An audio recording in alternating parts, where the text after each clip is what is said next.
Yeah,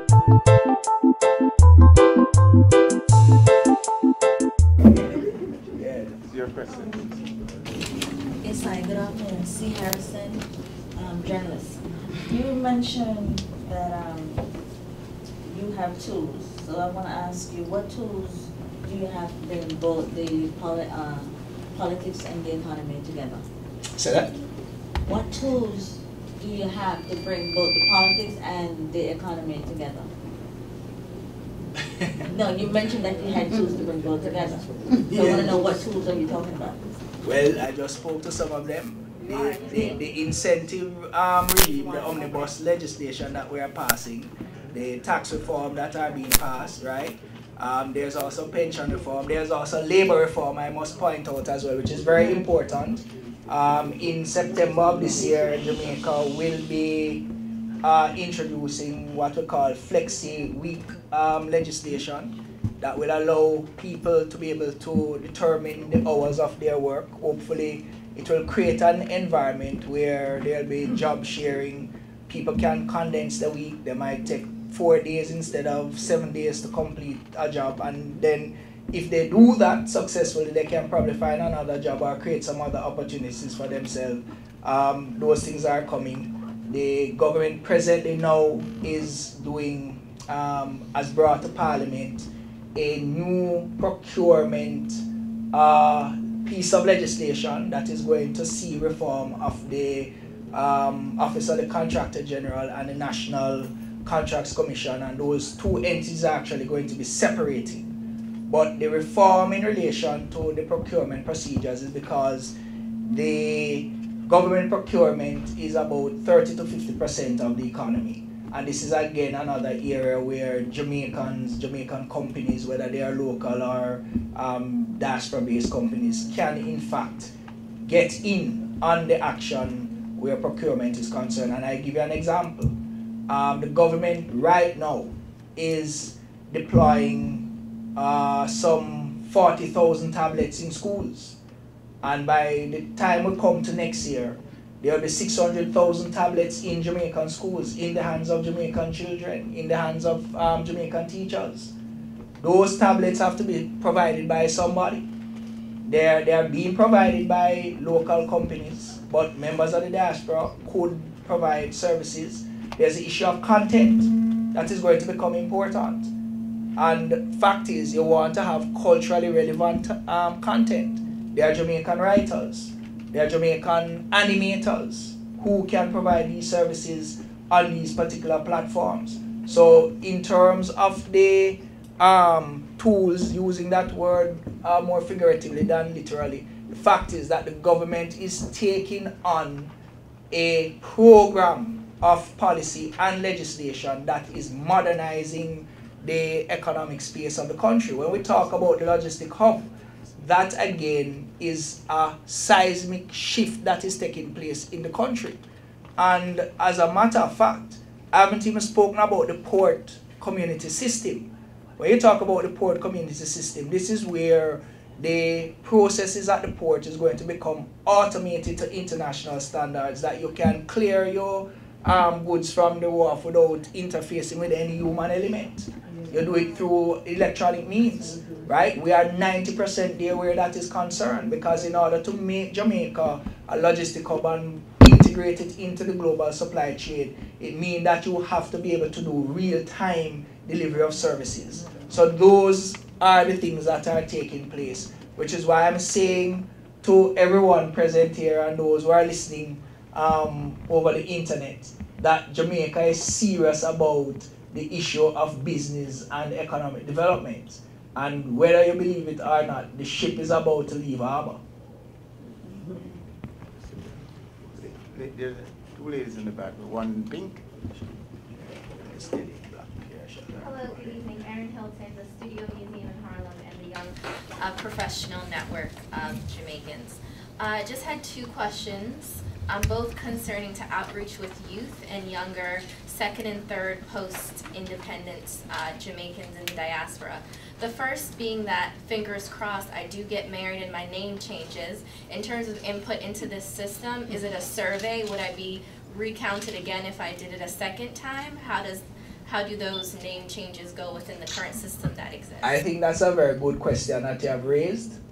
The fact is that once we get the information, it is going to be distilled, and there's going to be an examination of this data, and there is also going to be built into the system a catchment to deal with redundancies like you speak about, so that if persons are registered twice, we should be able to pick it up, right? And we have actually entered into discussion with the Bona Informatics in relation to refining that aspect of the data, because part of what we are hoping to do is that where there are existing databases, as had been indicated, we would want to be able to migrate those databases onto the system. Now, if you do that, and that person were to come to the consulate and do a registration, they may be numbered on there twice. So that will be built into the system to deal with the issues of redundancies. But the fact that we are going to be going through the data and analyzing the data would also allow us to pick up where there may be redundancies, or in fact where there may be discrepancies, as the case may arise. Yeah, and with a technology-based program, is there any way that you are reaching out in terms of social network? Yes. To us, and how might we be a part of that hub to help you with the outreach of getting this program? Thank you. Again, the website is actually embedded with Facebook and Twitter, and there's actually a Like Me page on Facebook and on Twitter as well, and on Instagram and LinkedIn, I believe. But don't quote me on LinkedIn, I'd have to double check, right? But there is that interface with the social media. So if you go on and you type in Map Jamaica Diaspora, it should come up on Facebook. And we'll be very grateful if you do that and get your friends engaged in terms of signing up on it. And again, we are open to any suggestions. There's a contact segment on there. So if you, I would encourage you to post those questions on the site when you go on, so that we can have it as a point of reference. Thank you. Community. I think, sorry, I think, You go back to it. yeah, go ahead. Go ahead, please. Good evening. Joan Flowers, attorney in Queens, and also the Democratic State Committee woman from the 29th Assembly District. As a consequence of my political activity over the past couple of years, I have been in contact with a number of the local churches that happen to have at their helm pastors who are the first or second generation Jamaicans. Are you deputizing, for want of a better word, folks to help to outreach to these areas? Because I would like to offer my services in going around to the churches to let them know about this database and the importance of that. Well, we're accepting your offer on the spot. Feel free to go around to the churches and make sure we give you the flyers and the brochures that you can go and engage them. But let me just point out that I think back to 2004, there was a resolution about setting up a network of church leaders. So here again, this mapping project is lending us the opportunity to engage the leadership of the church around an activity that we believe that they can get involved in, because many Jamaicans are still active members of their faith-based communities here in the diaspora and also back in Jamaica. And we think that it is a natural synergy, and we encourage them to sign on and to encourage their membership to sign on. So we welcome your offer, and we're grateful. There's an attitude challenge I think we have here as well, and you're agreeing with me. So has there been thoughts about that? How do we deal with these different attitudes? You know, Jamaicans are very suspicious people. So, you know, what them really want from me, why would put all of this information in? You know, I want them people are dealing with Rasta, right? You have those. And then you have those who would want to do it, but don't have, they're not computer literate, they don't have access to computers, what have you. And then we have second generation and third generation folks who know about it, but then have to then convince their parents, loved ones, whatever. Has there been any thought into then, now that you have developed this wonderful mapping project, to then deal with this attitude challenge and educating the diaspora then? Thank you for the question. And well, the truth is, what we did in developing the surveys, we actually took that into account, and we did some focus group exercises to determine the type of questions that we would ask, and to get some reactions from persons. But even then, we realized that that is not going to be sufficient. So the issue of getting champions who people trust, we're in the process of identifying those, which is why when Miss Flower, sorry, renaming it, Flowers, exactly, right. Miss Flowers, who I've met several times, and I'm glad to see her here, volunteered to champion the site. I immediately said yes, because all of us here will have to be champions. And if we start to encourage people to sign on, and if we sign on and help people to sign on, then that will be part of the thing. But we hope to have some persons within the community who are, persons who people are comfortable with to endorse publicly.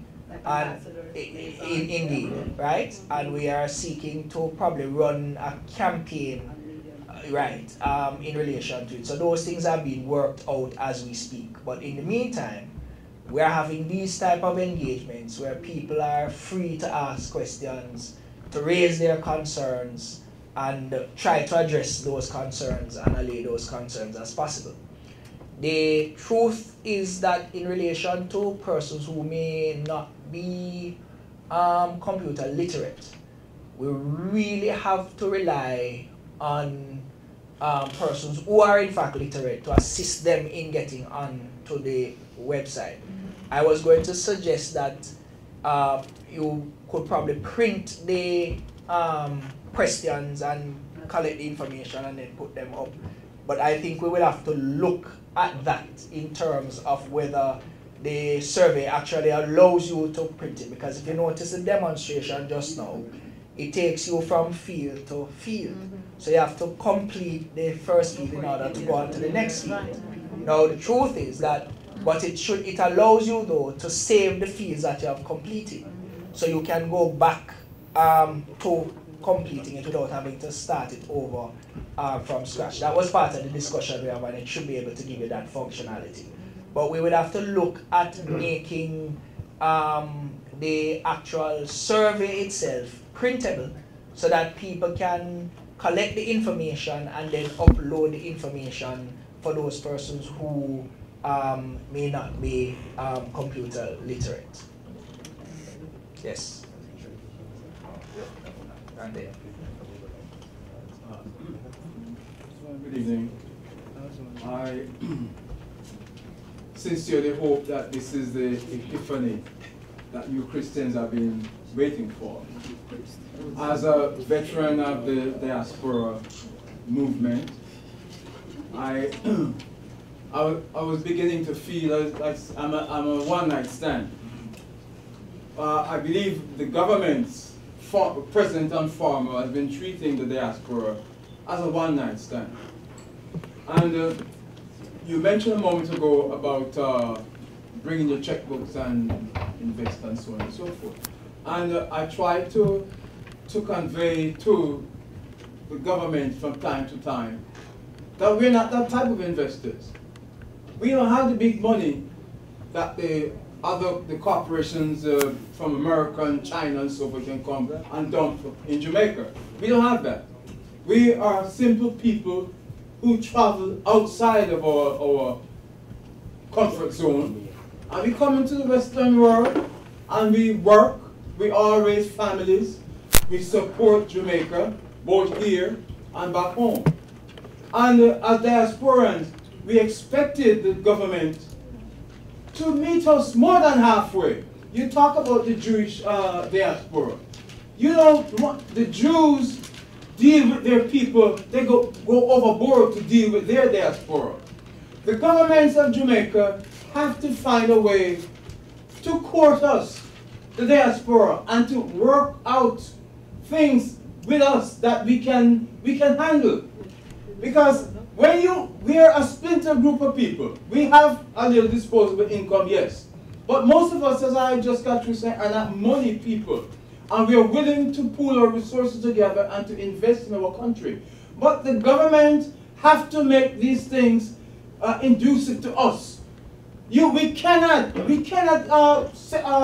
compete with the big corporations. I've said it time and time again. We have to work. I'm coming to get my point. The question. We have to work on a situation where it is compatible with what we as the diaspora can afford. So I'm asking, what is it you are presenting to the diaspora that it is favorable to us and it is not something that you expect us to compete with a big corporation because we don't have that kind of money? I don't think you're speaking for the entire diaspora, right? The diaspora is not monolithic. And yeah, please, okay. Right? The statement that I made was not in relation to just major investors. I was just simply making a point that depending on the size of the investment, that there is a correlation with the level of incentives that you are going to get. That's all the point I was making. The government is interested in micro, medium, large, and mega investors. And I didn't go into examples of successful persons who have invested in Jamaica from the diaspora. But if I were to mention Patrick Castley, I don't know that he had any money. He only had an idea. And the idea was that business process outsourcing could be successful in Jamaica. Right? He came with that idea. He found the circumstances convenient and conducive for the growth of that idea. And now, business process outsourcing or contact centers are one of the largest employers of young people in Jamaica. About 13,000 people. He then sold that idea to a Fortune 500 company and made a mint. Audrey Marks, who was here as ambassador to Washington, she didn't have no money. She came with an idea. It wasn't even an original idea. She saw people going into little corner shops, making bill payments here in the US, and probably changing checks. Well, I don't know if she offered changing check services, right? But certainly making bill payments. And she came back to Jamaica with that idea. And now if you go to Jamaica, every nook and cranny you go into there is a paymaster. She make a mint, right? Aren't those the anomalies? No, they are not. They are no. They no. The kind of backing No. With the greatest of respect, sir, they are not anomalies. I can also say to you that you have, and you see, I didn't want to get into this, because the point is this, and I'm simply saying that you are going to have different experiences, right? Some people are going to find difficulties, and when you speak to them, because I was at a seminar with Mr. Castle himself. I heard him with my own ears. And I don't want to use the Jamaican pejorative, right? Or the parlance. But you know, we say cussing, you know what? Right? Cussing the government, right? When in truth and in fact, it is government policy that allowed him to be as successful as he was. And he's not connecting dots. So I'm saying that, look, there are challenges. We can't hide from that. And if I were to say to you that those challenges didn't exist, I'd be dishonest. People have real challenges. When they go down there, they have a warm time sometimes with the bureaucracy and the people that they're facing with. It's a fact. But and that is true. There needs to be a cultural change, right? There needs to be consumer service orientation, right? That's part of the thing that we have to deal with. But I am saying very, very frontally that we are interested in whether they are small or large in terms of coming into things. And the steps are being taken to deal with these issues, right? And the truth of the matter is, I tell you, the issue of customer service is not an easy issue. Because Jamaican people are not necessarily, they will tell you their minds. That's the way they are. They don't business who you is, right? And some of them out of ignorance. And it's not to dismiss the thing, but the reality is there. We have to deal with those issues. But I'm simply saying to us that without making light of the challenges, the government is serious about addressing those challenges and in fact is moving. And I give you an example. The Minister of State in the Ministry of Science, Technology, Energy and Mining recently launched a startup initiative in the technological field. And in that startup, there is 30,000 United States dollars that is available for anybody who wants to go into whether it's app creation or writing software. And it is not limited to Jamaicans in Jamaica. Members of the diaspora are welcome to participate in that, right? And he's being partnered with some corporate entities and so on. So I'm simply saying that the movement, because the fact is that it is accepted that if we're going to talk about economic growth and development, not just economic growth, but development, that the mega projects are important, yes, but they are not sufficient to bring about the type of job creation that you want.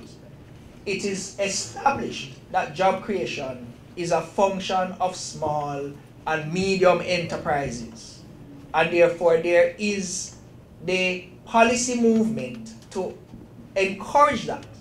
And I believe that based on the intervention that you have made, that much of that can come from Jamaicans at home and Jamaicans in the diaspora. You'll be frightened to know how many Jamaicans own boutique hotels in Jamaica, but they're very quiet about it, The Jamaicans that are being successful, the diaspora people who are successful, they're very quiet about it. They're not noising it abroad to people. But we hear very vocally the challenges that exist. And even some of them that are successful, not connecting the dots, them turn around and complain, right? So we are mindful of the issues that you have raised. I certainly don't want to create the impression that we are only interested in persons who are bringing mega bucks. We are not. We're interested in every segment, and again, the truth is that this is one of the challenges that we have had, because the orientation of JAMPRO was really about mega investments. Let's accept that as a fact, because the company or the entity that dealt with micro and small was really the Jamaica Business Development Corporation, and not many people know about them, right? And there was a time when both were actually under one umbrella called the Jamaica National Investment, JNIP, right? And then they separated the both of them. So what happens now is that most JAMPRO is really the international face, but JAMPRO, believe it or not, has come to the realization that they have to now target the diaspora as they would target any other investor, right? And then especially the middle people, and they are developing the requisite policy framework to let that happen. And this mapping project is going to help to complement that. So we welcome the investment. And let me tell you, when a member of the diaspora purchases a house in Jamaica, that is an investment. When they come to Jamaica and spend a vacation, that is an investment. Because they don't only come and stay in the hotels, They go into the countryside, they go into the bars and they buy liquor, or them go to them yard and them cull to one goat or one cow and nice up the place. Right? Good. No, so we know that. So we are not discounting that, which is why I'm saying the 90 days of summer is a recognition of that. And I believe that the government has actually traveled, if you want to call it, a good distance in terms of coming to the point now where they are now actively engaging the members of the diaspora in terms of vacationing in Jamaica through the Jamrock thing. And that is a formal thing. That is not some by the way thing. Because before, people came out of the love for the country. Now they are being targeted to come. So I'm simply saying to you that, look, we accept that the relationship has been, well, One night stand. no, I'm not going to take the one night stand business. I'm not going to use that one. Has been one that has been evolving, right? And with any relationship, once you stay the course, it matures and it blossoms into what you want it to be. And we are staying the course. From Toro Island. Mr. Smith? Yes. Toro Island. Yes, thank you, Minister. Let me say that while I'm not inclined to support our brother over here, but I know that for years, when I was doing radio in Georgia, I was always beaten up on the government about the neglect of the diaspora. And maybe that's why I feel so grateful now that they have actually given us the diaspora minister, because I didn't think that we had one before. But one of the questions I'd like to ask is in regards to getting this information out, this new ideology, I might want to call it that way. Are you thinking in terms of doing PSAs, you know, for the diasporas, so that this message that is, you know, that being presented, you know, can be farmed out to the community on a consistent basis through the various media that we have? But I think that might be the way. Let me answer your question this way. It is not by accident that the Ministry of Tourism and Entertainment has launched Jamrock Summer 90 Days, 90 Ways. The government of Jamaica, since 2012, 2013, thereabout, and I probably would go back to say about 2011, embarked on mainstreaming immigration and development policy. The importance of that policy is that every single ministry, every single department of government, every single agency of government is being made aware of the importance of migration and the concomitant communities that are spawned as a result of migration. So therefore, in the context of Jamaica now, it is not surprising when a minister, whether it's from health, whether it's from tourism, whether it's from entertainment, gets up and in their presentation there is reference to the diaspora. Because people are beginning to understand that it is an important part of the Jamaican reality. And as time progresses and as these policies take root, our hope is that it will become seamless, and when we speak about what you call a borderless Jamaica, that is really where we intend to go with the policy. So that Jamaica is not the Jamaicans who live in Jamaica, but it's the Jamaicans who are overseas and remain connected to the country. And once we take that approach, it therefore means that policy will be driven not simply by considerations that are on the island, but considerations that affect Jamaicans everywhere. So my view, to come to your specific question, is that as we intensify these programs, then that PSA that you talk about will become even more needed and will form part of the response. I mean, we have had the conversations with our entities inside Jamaica, particularly the Jamaica Tourist Board, and they have a particular view. But I see the 90 days, 90 ways as a recognition that that view that they have has to shift, and that they have to now look at engaging diaspora platforms and diaspora media in terms of the outreach. This mapping project is also one that we can utilize the diaspora platform, and we not wait. I wouldn't say wait an official dom to do it, because we have given you the information, the flyers there, so we can begin to do that, and then we will complement whatever initiative that you have. So, in fact, it is a work in progress.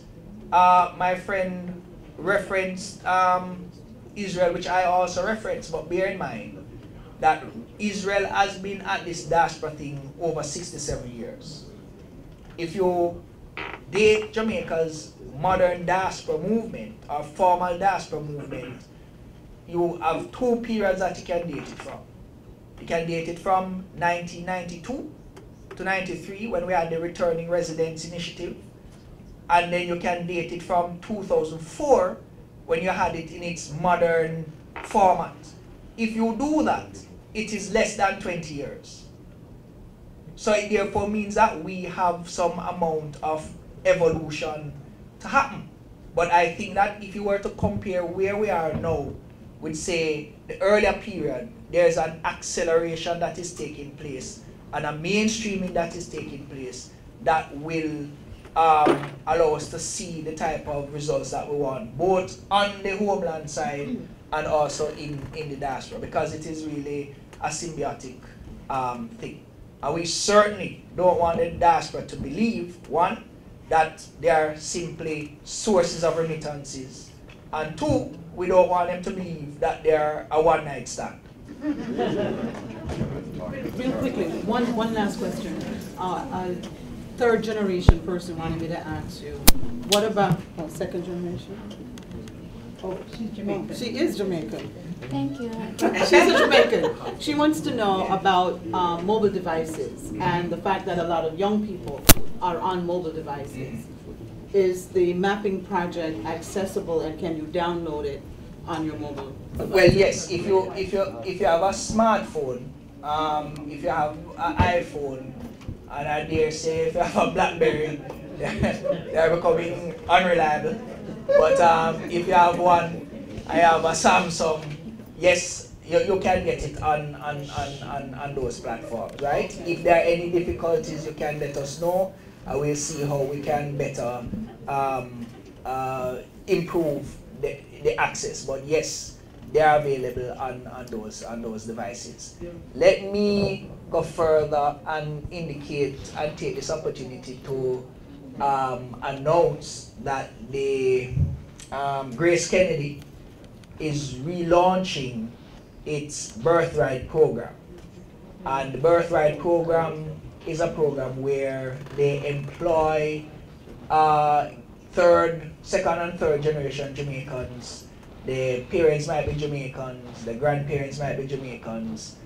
During the summer, once they're enrolled in college, right? It's targeted at college students, which I think is a good initiative, and we are going to see how we can encourage other corporate entities, both at home and in the diaspora, to provide the opportunity for second and third generation Jamaicans to actually come and experience the country, but do so in a productive and meaningful context. And I think the churches have a role to play here as well. They have many of their congregants or congregation who are second and third generation Jamaican. They have fraternal churches in Jamaica. They have summer camps. Some of these summer camps can happen in Jamaica. You send people out and send them into the communities and so on. So we have to try to see how we can develop programs that will get the young people coming into Jamaica and being part of the heritage and understanding where it is that they come from. So these are some initiatives that we are also exploring. One point, as my daughter was saying, I mean, the crowd that we have here is minuscule to, you know, other functions Right. that we've had for the past week. I'm now thinking that would you have had something, for instance, we had the what do you call it, Thanksgiving service, even though that would not have been an appropriate Right. place to Sure. extend yourself. But I think there are a lot of people there that would, if you had like flyers or something that you could have distributed or made some mention, you know, of what is happening, I'm sure you'd have a lot more. Sure. Well, let's put it this way. We agree with the observation that you have made. One of the things that we're going to seek to do is to see how we can tap into those activities that are taking place, even if this is the distribution of flyers, because as you have rightly observed, depending on the nature of the event, we may not be able to go full throat into explaining what the exercise is about, but they provide opportunities, and we are trying to coordinate as best as we can to find out where the big events are taking place and get people there. So like for instance, in Toronto, they had Jambana, I think it was over last weekend, and we coordinated with the IOM to set up a booth there and to have flyers available for distribution there. So it is on our radar, and we just have to accelerate. The thing is, we will have to build out a campaign to deal with it, and that is really what we are doing. But as we do that, again I repeat, we're enlisting everybody who is here, because you have your families, you have your networks, and if you go and put the word out, put it up on your Facebook page, or talk to your church brother or sister about it, take one of the flyers that we're going to give you, and if you want flyers, you tell us and we can arrange to probably get some flyers to you. Flyers is one thing, but internet is the other. Sure. Because you're saying that there is an internet presence, you know, and I'm saying that there is web presence. The IOM has sites up, they have Facebook page up promoting the right. right. Okay, for instance, I am here tonight. I go home and I look on the website. Can I like send this to Yes. another group of people? Yes. Yep. You know, that they can. Sure. Yes. There's a link. The link is built in. Right? So you Not can just do that. Facebook, you know, because a lot of people are not on Facebook, Sure. you know, so. They have Facebook, Yes, you copy Twitter, the link and right? you send it I to can- anyone you need to send it to. Yeah, man. Yes, but I mean, I'm glad for the interest and the question that you have asked, and we accept that there has to be an acceleration of the promotion of it, and we are building up to steam. But we can have a groundswell if everybody here in this room takes on the promotion of it. We take one final question. Hi, Rashima Bright. It's not a question. I'd like to speak to you afterwards about the possibility of doing a sponsorship to help get the word out more Sure. about the project. Sure. Well, Thank you. Minister.